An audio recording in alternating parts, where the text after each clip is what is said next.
नमस्कार। स्वागत है आपका श्रीदेव क्लासेस में। हम आपके लिए लेकर आए हैं बाल विकास से संबंधित महत्वपूर्ण प्रश्न। आगामी आपकी परीक्षा जो है रीट की आने वाली है। एमपी-टेट की संभावना हो सकती है परीक्षा।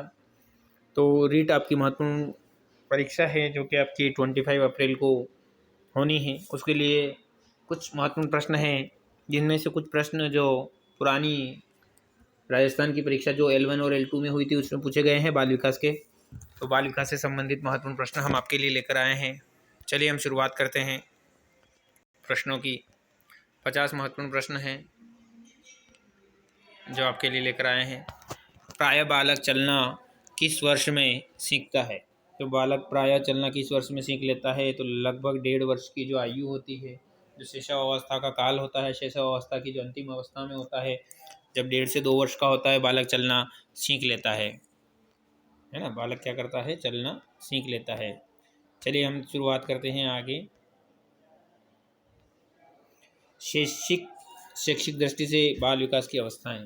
तो शैक्षिक दृष्टि से बाल विकास की जो अवस्थाएं हैं वो हैं किशोरावस्था, बाल्यावस्था, शैशवावस्था। जो शैक्षिक दृष्टि से महत्वपूर्ण अवस्थाएं होती हैं, जो शैशवावस्था से शुरू होती हैं, बाल्यावस्था होती है और किशोरावस्था होती हैं। बालक में सर्वप्रथम भय, क्रोध तथा प्रेम के संवेग विकसित होते हैं। यह कथन किसका है? बालक में सर्वप्रथम भय, संवेग, प्रेम, इन सब के क्रोध जो हैं विकसित होते हैं, कथन है वाटसन का। प्रथम बाल निर्देशन केंद्र किसके द्वारा खोला गया? तो प्रथम बाल निर्देशन केंद्र विलियम हिली द्वारा खोला गया। किसकी क्रियाशीलता का सिद्धांत मनुष्य की पाचन क्रिया से भी होता है? तो अभिवृक्क ग्रंथि, जो अभिवृक्क ग्रंथि होती है उसकी क्रियाशीलता का संबंध मनुष्य की पाचन क्रिया से होता है। वातावरण वह बाहरी शक्ति हैं जो हमें प्रभावित करती हैं, किसने कहा है? तो ये रोस महोदय ने कहा है। बुद्धि परीक्षण निर्माण के जन्मदाता कौन है? तो बुद्धि परीक्षण निर्माण के जन्मदाता हैं अल्फ्रेड बिने। बीजेस के अनुसार उत्तेजना भाग क्या है? तो उत्तेजना का जो भाग है वो संवेगात्मक विकास का है। जब हम संवेगात्मक विकास, संवेग उत्तीप्त होते हैं तो उत्तेजना की अवस्था में आते हैं। नेक्स्ट है तर्क, जिज्ञासा तथा निरीक्षण शक्ति का विकास होता है। तो 11 वर्ष की जो आयु होती है उसमें तर्क, जिज्ञासा तथा निरीक्षण शक्ति का विकास होता है। निम्न में से कौन सा वंशानुक्रम का नियम नहीं है? तो वंशानुक्रम का जो नियम है वो अभिप्रेरणा नहीं है। बाकी प्रत्यागमन का सिद्धांत, ये सभी नियम जो हैं वंशानुक्रम से संबंधित हैं। एक कारक सिद्धांत को किस नाम से जाना जाता है? तो एक कारक सिद्धांत को राजकीय सिद्धांत के नाम से जाना जाता है। बुद्धि का सबसे पुराना सिद्धांत कौन सा है? तो बुद्धि का सबसे पुराना सिद्धांत एक कारक सिद्धांत है। बुद्धि का द्विकारक सिद्धांत किसने दिया? तो द्विकारक सिद्धांत दिया है स्पीयरमैन ने।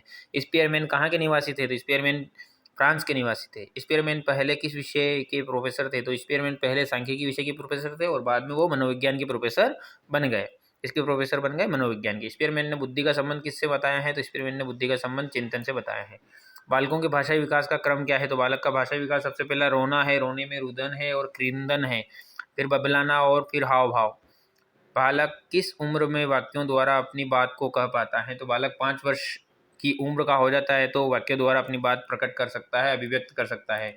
अपनी वाक्य बता सकता है कि मुझे भूख लगी है, पानी पीना है, भूख लगी है, प्यास लगी है, खेलना है, दौड़ना है, अपने परिचित को पहचानना है। तो ऐसे वाक्य वह 5 वर्ष की अवस्था में प्रदर्शित कर देता है। बालक किस उम्र में वाक्य द्वारा अपने बात को कह सकता है? तो 5 वर्ष में। बालक सबसे पहले क्या बोलता है? तो बालक सबसे पहले व्यंजन बोलता है, वह सबसे पहले माँ शब्द बोलता है। बालक सबसे पहले किसकी भाषा को पहचानता है? तो बालक सबसे पहले अपनी माँ की भाषा को पहचानता है।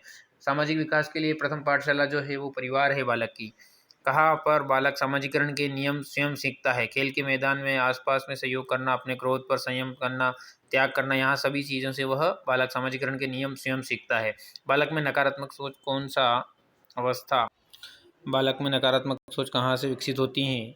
बालक में नकारात्मक सोच कौन सी अवस्था में विकसित होती है? तो किशोरावस्था में विकसित होती है। क्षेत्र सिद्धांत के किस विद्वान ने दिया है? तो कुर्ट लेविन ने क्षेत्र सिद्धांत दिया है। छात्रों में अच्छी आदतों के निर्माण के सिद्धांत के लिए कौन सा सिद्धांत उपयोगी है? तो जो पावलोव का शास्त्रीय अनुबंधन सिद्धांत है वह उपयोगी है। पावलोव ने जो शास्त्रीय अनुबंधन का सिद्धांत दिया था वह जो सिद्धांत दिया था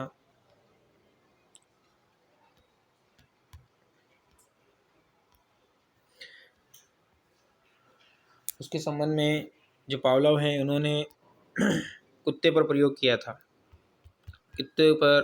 किया था और शास्त्रीय अनुबंधन का सिद्धांत था जिसमें कुत्ते की गले में जो पैरोटिड ग्रंथि है उसका अध्ययन किया था और उसके संबंध में जो लार के आने की प्रक्रिया बताई थी कि स्वाभाविक उद्दीपक के साथ भोजन जो था उसके साथ में घंटी बजाकर भोजन प्राप्त करना, फिर घंटी बजाकर भोजन देना, फिर अगली परिस्थिति में घंटी बजाना और फिर भोजन देना और फिर लार का टपकना। स्वाभाविक उद्दीपक भोजन, अस्वाभाविक उद्दीपक घंटी और फिर लार का टपकना, ये होता है क्रिया, जो उद्दीपन अनुक्रिया जो संबंध में है। तो शास्त्रीय अनुबंधन का सिद्धांत इससे संबंधित है। और अंत में केवल जिसमें घंटी बजाई गई और कुत्ते की लार प्राप्त हो गई तो ये एक अनुबंधन से बंधित हो गया कुत्ता। और इसी रूप में कहा जाता है कि छात्रों में अच्छी आदतों के निर्माण करने के लिए जो पावलोव का शास्त्रीय अनुबंधन का सिद्धांत है उसको दिया गया है। अन्वेषण या खोज विधि पर कौन सा सिद्धांत बल देता है? तो ब्रूनर का संज्ञानात्मक सिद्धांत अन्वेषण और खोज विधि पर बल देता है। जीवन विधि पर बल देता है कुर्ट लेविन का क्षेत्र सिद्धांत बल देता है। गेस्टाल्टवादी विद्वान किस देश के निवासी थे? तो वो जर्मन के निवासी थे। गेस्टाल्टवाद का अर्थ होता है समग्रता या पुनर्कार। गेस्टाल्टवाद में मैक्स वर्दिमर, कोहलर और कोफका आते हैं। मैक्स वर्दिमर ने इसकी शुरुआत करी, इसका जन्म करा और कोहलर ने इसको आगे बढ़ाया है। गेस्टाल्ट का अर्थ होता है संपूर्ण या समग्रता। प्रतिस्थापन का सिद्धांत किसने दिया? तो गुथ्री ने दिया। स्व सिद्धांत का जनक किसे माना जाता है? कार्ल रोजर्स को माना जाता है। आवश्यकता का पद सोपान सिद्धांत किसने दिया था? तो अब्राहम मैस्लो ने दिया था। कार्ल रोजर्स किस विचारधारा के समर्थक हैं? तो मानवतावादी विचारधारा के समर्थक है। पर्यटन विधि के जनक कौन माने जाते हैं? तो पेस्टोलॉजी माने जाते हैं। खोज अनुसंधान विधि या ह्यूरिस्टिक विधि का जनक कौन है? आर्मस्ट्रांग है। खोज विधि का संबंध किससे है? तो भूतकाल से है। अन्वेषण विधि के जनक कौन है? आर्मस्ट्रांग है। अन्वेषण विधि का संबंध किससे है? वर्तमान काल से। पढ़ाने की सबसे अच्छी कौन सी विधि है? तो वो है प्रोजेक्ट विधि। परियोजना विधि के जनक कौन है? अमेरिका के सुप्रसिद्ध शिक्षा शास्त्री जॉन डीवी के शिष्य किलपैट्रिक है। सूक्ष्म शिक्षण माइक्रो टीचिंग के जनक कौन है? रॉबर्ट बुश हैं। इकाई उपागम के जनक मॉरिसन हैं। जन्म के समय बालक में लगभग कितनी हड्डियां होती हैं? 270 से 300 तक लगभग हड्डियां होती हैं स्वयं की। और ये हड्डियां होती हैं जो मजबूतीकरण होता है और दृढ़ीकरण होता है, तब एक स्वस्थ मनुष्य की 206 हड्डियां रह जाती हैं। ये सब जुड़ जाती हैं जिनसे इनकी संख्या में कमी होती है। स्वयं की भावनाओं तथा संवेगों को नियंत्रित करने से संबंधित बुद्धि को क्या कहा जाता है? तो भाषाई बुद्धि कहा जाता है। विनय साइमन परीक्षण द्वारा किसका मापन किया जाता है? तो सामान्य बुद्धि का परीक्षण किया जाता है। मानसिक आयु के प्रत्यय का सर्वप्रथम प्रयोग किस विद्वान ने किया? विनय साइमन ने किया। 140 से अधिक बुद्धि लब्धि आईक्यू वाले बच्चों को किस श्रेणी में रखेंगे? तो वो प्रतिभाशाली बालक के संदर्भ में आते हैं। सृजनात्मकशीलता मौलिक परिणामों को अभिव्यक्त करने की मानसिक क्रिया या कथन है।